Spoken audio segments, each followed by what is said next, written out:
Você já parou para pensar por que o Japão tem tantas pessoas que chegam a idades tão avançadas? Ou por que até cidades gigantes como Tóquio conseguem parecer calmas, organizadas e quase silenciosas? Não é um mistério genético, não é sorte e com certeza não é porque a vida lá é mais fácil. A explicação está nos hábitos. Pequenas atitudes, tão pequenas que passam despercebidas, mas que repetidas ao longo dos anos transformam tudo. Saúde, foco, energia, relações e até a forma como você enxerga o mundo. Hoje eu quero te mostrar 8 hábitos japoneses que podem mudar sua vida de um jeito que você não imagina. Não são mudanças dramáticas nem promessas de transformação mágica. São escolhas quietas, consistentes, que se acumulam como gotas e quando você percebe, viraram um oceano. Então, respira fundo e vem comigo. O primeiro hábito é o famoso Kaizen, que basicamente significa melhorar continuamente mesmo que seja pouco. A maioria das pessoas quebra a cara porque tenta virar a vida de cabeça para baixo do dia para a noite. Querem intensidade, querem revolução,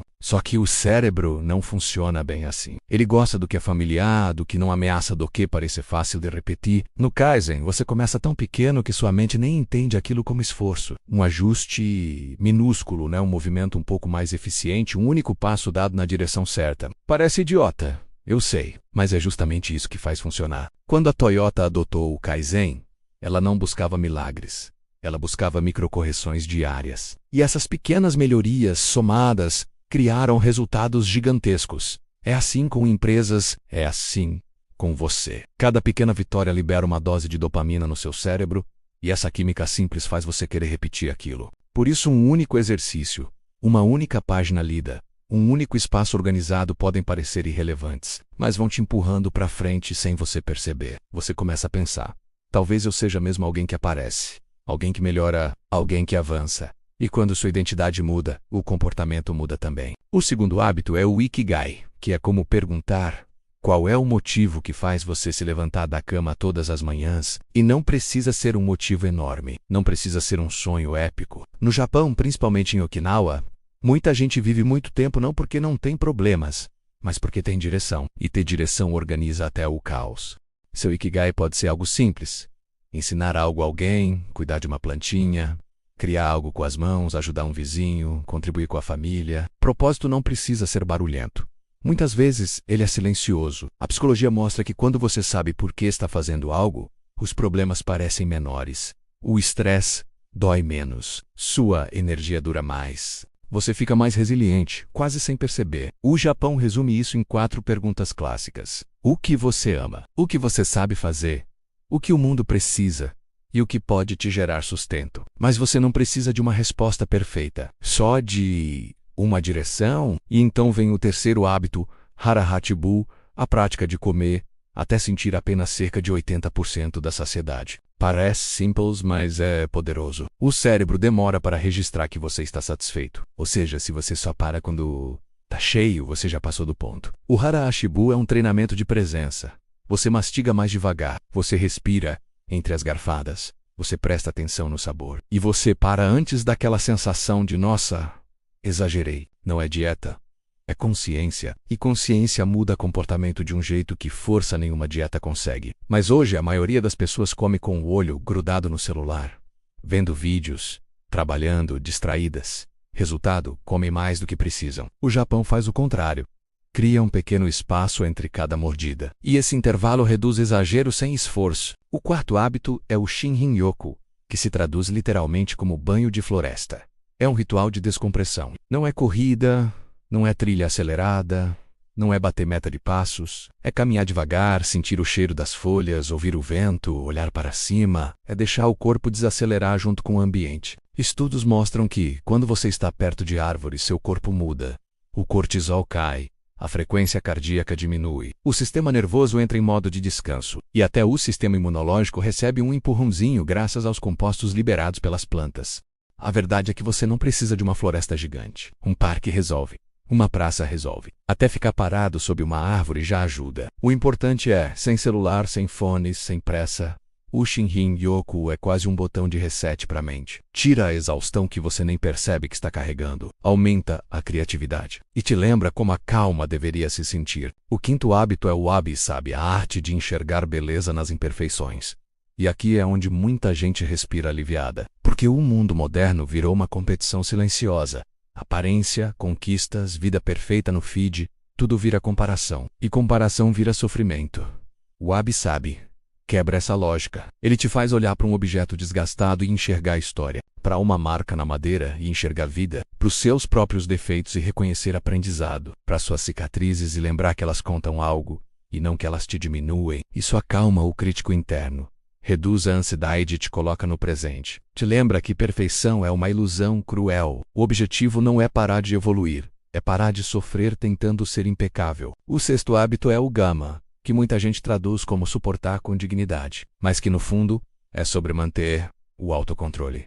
Não é fingir que está tudo bem, é reconhecer o que você sente, mas escolher não explodir no mundo. No Ocidente, sofrimento virou espetáculo. Parece que todo estresse precisa ser postado, toda frustração precisa ser validada. O Gama vai na direção oposta. Ele diz: sinta tudo, mas não deixe que isso destrua sua clareza. Isso cria estabilidade emocional, fortalece a identidade e evita que suas dores se tornem seu rótulo. O sétimo hábito é o Omoyari, que é como um tipo de inteligência social silenciosa. No Japão, ele aparece em gestos simples: falar baixo em público, organizar o próprio lixo, respeitar filas, evitar incomodar outras pessoas. Parece básico, mas cria uma harmonia que todo mundo sente menos mesmo sem perceber. Quando você age com consideração, a ansiedade diminui. Sua mente sai do modo eu e entra em modo comunitário. E isso aumenta sua sensação de pertencimento, de leveza, de paz.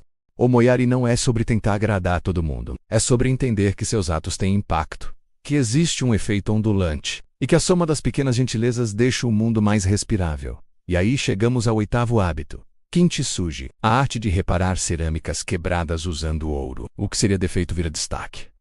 O que seria descarte vira beleza. O que seria ferida vira história. É impossível não conectar isso com a vida real. Todo mundo já passou por perdas, fracassos, decepções, quedas, e cada uma dessas quebras molda quem você se torna. A psicologia chama isso de crescimento pós-traumático. Suas rachaduras não te diminuem. Kintsugi te ensina a honrar seu tempo de cura, a integrar o passado ao invés de tentar apagá-lo, a entender que você vale mais não, apesar das suas cicatrizes menos, mas por causa delas. Esses 8 hábitos têm algo em comum. Todos são suaves. Nenhum exige esforço sobre-humano. Nenhum tenta lutar contra sua psicologia natural. Todos funcionam porque se encaixam no cotidiano. Sem drama, sem tensão, sem promessas milagrosas. Eles fortalecem sua atenção, sua presença, seu propósito. Moldam sua relação com comida, estresse, trabalho, descanso, conexão social e autoconsciência. Trabalham como raízes profundas. Você não vê crescendo, mas um dia percebe que sua vida está mais estável por causa delas. Mas como começar? Do jeito mais japonês possível. Simples. Escolha um hábito. Só um. Algo minúsculo. Algo que parece quase bobo. Pode ser um passo de Kaizen, alguns minutos de caminhada sem celular, ou parar de comer no primeiro sinal de conforto. Comece pequeno. Termine pequeno, repita a mano, e depois de amanhã, até virar natural. Quando um hábito já fizer parte de quem você é, adicione outro. Com o tempo, a mudança deixa de ser esforço e vira identidade. Porque uma vida calma não acontece por acaso. Uma vida com propósito não nasce do nada. E uma vida plena é construída menos uma microescolha de cada vez. E tem uma coisa importante que você precisa entender antes de encerrar este vídeo.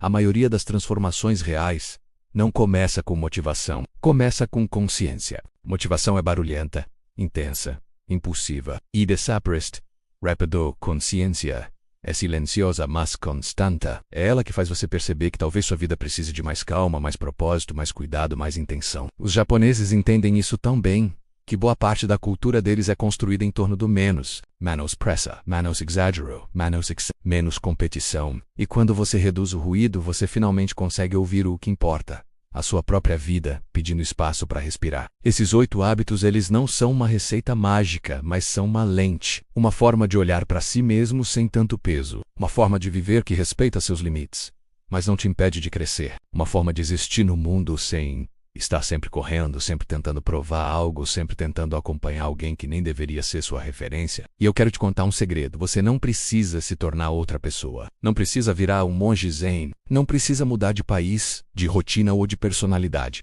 Você só precisa criar espaço para pequenas escolhas. Escolhas que parecem insignificantes hoje, mas que vistas de longe transformam o desenho inteiro da sua vida. Porque é assim que o cérebro muda.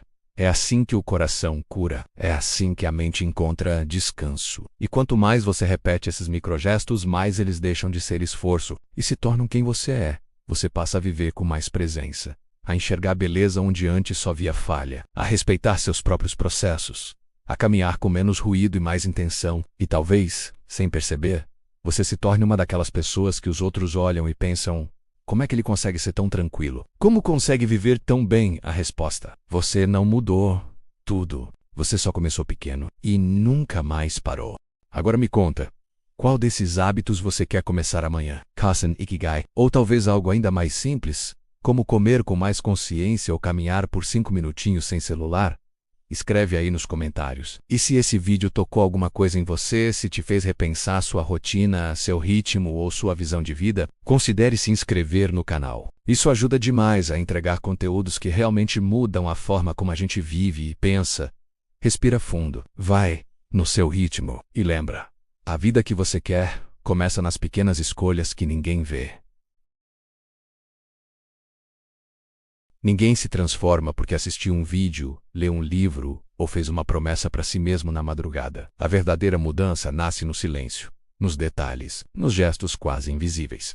É quando você decide beber água antes do café. É quando você escolhe caminhar por 5 minutinhos ao invés de rolar a tela sem pensar. É quando você percebe que comer devagar te faz sentir mais vivo. É quando você olha para suas falhas com menos dureza e mais humanidade. É quando você para de tentar ser perfeito e finalmente começa a ser você. Essas coisas parecem pequenas demais para fazer diferença. Até que um dia você olha para trás e percebe que sua vida inteira mudou. E mudou porque você escolheu viver com mais intenção, mais calma, mais significado. A verdade é simples. Uma vida boa não acontece por acaso. Ela é construída. E você está construindo a sua a partir de hoje. Então vá no seu tempo.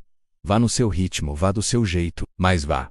E se esse vídeo te trouxe clareza, esperança, ou aquela sensação gostosa de eu posso começar de novo, então fica comigo aqui no canal. Inscreva-se, deixe seu comentário e compartilhe esse vídeo com alguém que precisa ouvir isso agora. Porque no fim das contas é assim que a gente muda o mundo. Uma pequena escolha de cada vez menos e sempre juntos. Obrigado por assistir. A gente se vê no próximo vídeo.